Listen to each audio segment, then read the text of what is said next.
आज के टाइम में इतना स्ट्रेस है, एंग्जाइटी है, सेडेंट्री लाइफस्टाइल है, एक्सरसाइज बहुत ज़्यादा कम है और फिज़िकल एक्टिविटीज़ लोगों के अंदर बहुत ज़्यादा कॉम्प्रोमाइज़्ड है। खान पान भी सही नहीं है, नॉनवेज का इंटेक ज़्यादा है, फ़ास्ट फूड कल्चर है, फ़ास्ट फूड बहुत ज़्यादा लेते हो, तेल वगैरह बहुत ज़्यादा लेते हैं। मेजॉरिटी ऑफ यूथ्स जो है टोबैको का सेवन करती है, स्मोकिंग करती है, तो ओबेसिटी है, वेट बहुत ज़्यादा है।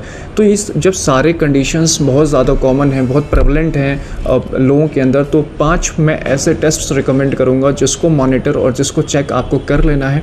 अगर आपकी एज 30 इयर्स या उससे ज़्यादा है, 30 साल की उम्र अगर आपकी हो चुकी है या उससे ज़्यादा है, तो इन 5 टेस्ट को आप ज़रूर कर लीजिए अपने हार्ट के सेफ्टी पर्सपेक्टिव से, ताकि कल को आपको हार्ट अटैक नहीं आए, ताकि कल को आप हार्ट अटैक के कैंडिडेट तो नहीं बन जाएंगे, कोई हार्ट फेलियर की इश्यूज़ तो नहीं होंगे, या कोई भी कार्डियोवैस्कुलर पैथोलॉजीज में आप लैंड नहीं करो। So this is very important. वो कहते हैं ना, precaution is safer than cure, या फिर कुछ इस तरह का फ्रेज़ है।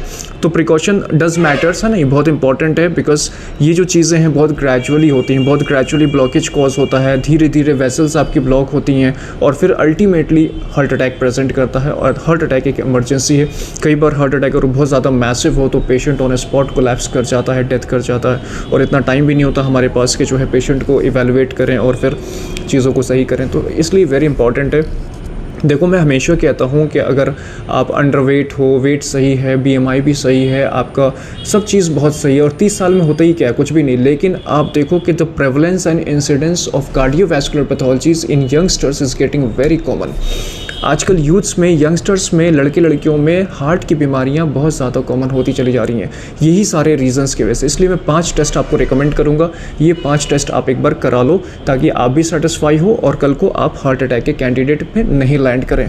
तो चैनल को सब्सक्राइब कर लो। I am doctor Shahrukh Hasan, non interventional cardiologist, Shahjahan heart hospital Motihari में रन करता हूँ, जहाँ बिना बाईपास, बिना एंजियोप्लास्टी के हार्ट की बीमारियों का इलाज करते हैं। जहाँ आपको इंटरवेंशन की ज़रूरत होती है वहाँ राइट ओपिनियन भी आपको देते हैं। तो चलिए वीडियो को शुरू करते हैं। सबसे पहला टेस्ट है हाई ब्लड प्रेशर। अगर आपका ब्लड प्रेशर 130 या उससे ज़्यादा होता है, यू नीड कार्डियो कंसल्टेशन। एक बार कंसल्टेशन कर लो, एक बार मॉनिटरिंग स्टार्ट कर लें। अगर डॉक्टर एडवाइस करते हैं आपको लाइफस्टाइल मॉडिफिकेशन, डाइट कंट्रोल, उसके साथ चाहिए। 140/90 इज़ स्टेज 1 हाइपरटेंशन, जिसको अमेरिकन हार्ट एसोसिएशन से स्टेज 1 कहते हैं। इसको कई बार प्री हाइपरटेंशन भी कहते हैं, स्टेज 1 भी कहते हैं।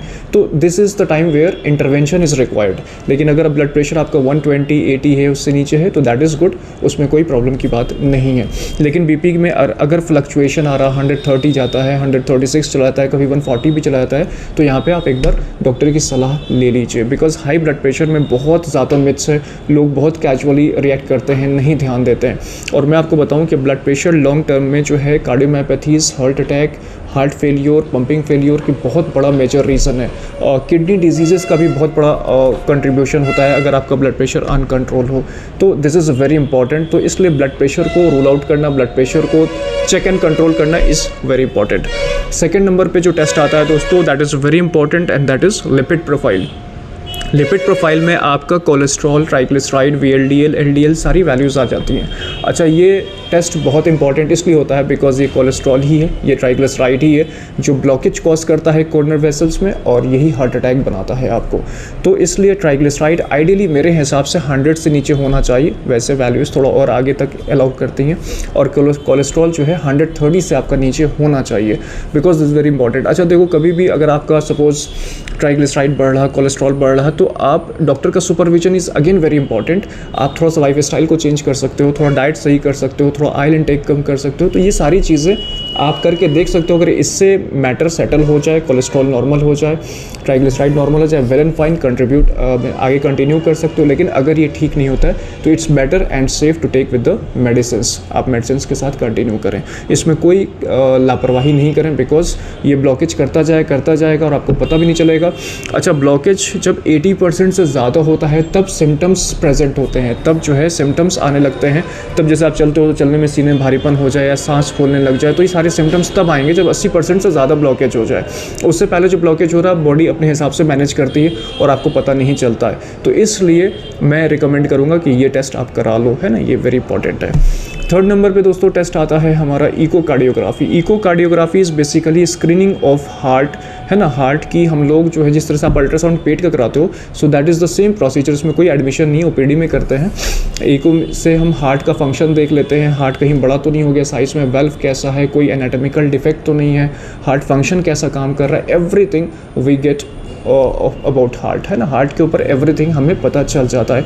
तो इकोकार्डियोग्राफी से फ़ायदा ये होगा कि कई बार जो लोग ओबीज हैं, ओवरवेट हैं, जो ज़्यादा वेट है, तो कई बार उनके हार्ट साइज़ बढ़ जाता है। Although function is okay, because बहुत सारे पेशेंट्स हैं फंक्शन ठीक है, पंपिंग फंक्शन इज़ ओके, लेकिन हार्ट साइज़ बढ़ रहा, तो it needs to again intervene. यहाँ पे आपका प्रिकॉशन का रोल बढ़ जाता है। अगर सपोज डॉक्टर कुछ सलाह दे कि ये मेडिसिन के साथ आप कंटिन्यू करो, that is again it's a good option. तो इसलिए echo test is very important nowadays, because we don't know our fast food culture, our habits, lifestyle, everything is heart के हिसाब से नहीं है। तो इसलिए इकोकार्डियोग्राफी तीसरे नंबर पर टेस्ट आता है। अच्छा, चौथे पे एक टेस्ट आता है ईसीजी। आप सब जानते हो this is a very basic test, बहुत सस्ता टेस्ट होता है। अच्छा, ईसीजी से हमें क्या चीज़ पता चल जाता है? Again it's a very small kind of screening of your heart diseases. कोई इलेक्ट्रिकल इम्बैलेंस तो नहीं है, हार्ट फंक्शन कैसा जा रहा है, आपका पल्स कैसा है ना, कोई लाइट या कोई हार्ट अटैक का साइन सिम्टम्स तो नहीं है। तो बहुत सारी चीज़ें ईसीजी रिफ्लेक्ट करता है हार्ट की बीमारियों को, तो एक ईसीजी भी करा लेना है, समझ रहे हो? तो ये बहुत बेसिक चीज़ है। पाँचवें नंबर पे आता है दोस्तों ब्लड शुगर। अच्छा, ब्लड शुगर को आप कैजुअली मत लो, because blood sugar is getting very common in young people as well. Young लोगों में ब्लड प्रेशर भी बढ़ के आ रहा है। फास्टिंग ब्लड शुगर जो है आपका 100 से नीचे होना चाहिए और पीपी जो है 140 से नीचे होना चाहिए। अच्छा, ब्लड शुगर में भी वही सारे रूल्स होते हैं कि अगर सपोज शुगर बढ़ रहा है तो आप पहले डाइट सही कर लो, लाइफ स्टाइल सही कर लो, अगेन डॉक्टर सुपरविजन के साथ। अगर ये कंट्रोल नहीं होता है इन चीज़ों से, it's better to go with the medicine, है ना, मेडिसिन से भागना नहीं है। बिकॉज ब्लड प्रेशर केस में, कोलेस्ट्रॉल केस में, शुगर के केस में अगर कंट्रोल नहीं है, मेडिसिन से आप भागोगे तो you are on risk factor, आप रिस्क में हो। इस चीज़ को आप ट्राई टू अंडरस्टैंड, बिकॉज हम लोग तो हमेशा देखते हैं, बहुत सारे लोग हैं, ये तो बराबर में पब्लिक डोमेन में बताते हैं, बहुत सारे लोग हम दवा सर इसलिए नहीं खाते क्योंकि हैबिट हो जाएगी। अरे हैबिट का मैटर नहीं है, it's not matter of habit, बात आपकी सेफ्टी की है। आप रिस्क पे जा रहे हो, बीपी बढ़ जाता है सर, हम दवा कभी कभी खा लेते हैं, ये कहते हैं। तो this is not the right, ये सही नहीं है, बिल्कुल भी सही नहीं है।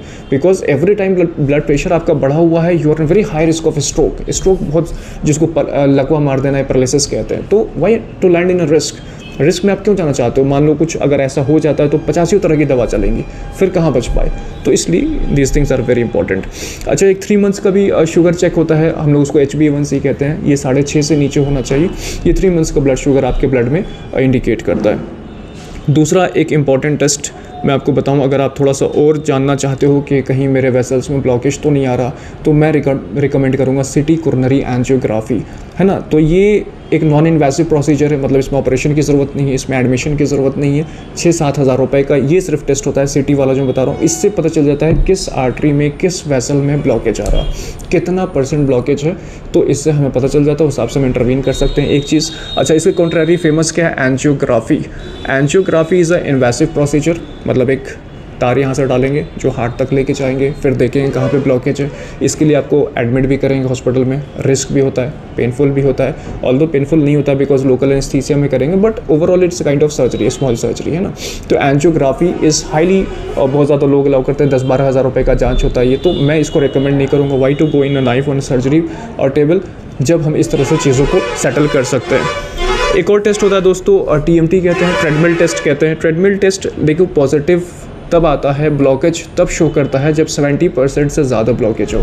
तो ये थोड़ा सा लिमिटेशन हो जाता है TMT का। तो अगर TMT भी आप कराओ, अगर 70% से ब्लॉकेज ज़्यादा आ रहा है तो TMT में हमें ST एलिवेशन दिख जाता है, कई बार चेंजेस आ जाते हैं, तो TMT पॉजिटिव इंडिकेट कर जाता है। तो देखो मैंने मोटा मोटी आपको 5-6 टेस्ट बता दिए, ये टेस्ट आप करा लो, आप सेफ रहोगे।